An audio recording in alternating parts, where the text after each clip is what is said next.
Hey friends, welcome to my channel car space. और इस वीडियो में मैं आपको बताऊंगा 5 unique features of the all new Honda City 2020। So let's begin.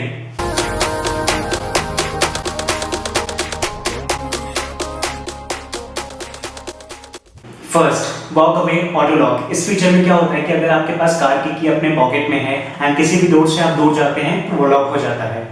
Second feature, आपके left hand side rear view mirror में लेन वॉच कैमरा होता है। उससे क्या होता है कि जब भी आप कोई टर्न लेते हैं या कट मारते हैं तो उसमें आपको असिस्टेंस प्रोवाइड करता है।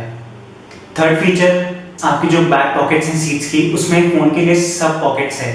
ये फीचर बहुत ही बेसिक साउंड करता है बट रियल लाइफ में काफी यूजफुल है। Fourth, agile handling assist.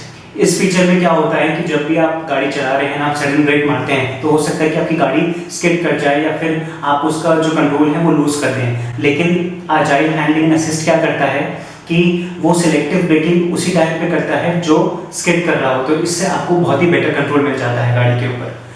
Last but one of the most unique feature of this car is the G meter, जो कि आपको मैग्नीट्यूड एंड डायरेक्शन बताता है एक्सेलरेशन की while you are cornering your car. So friends, that was all from my side. Hope you like this video and don't forget to like, subscribe and share with your friends. And stay tuned.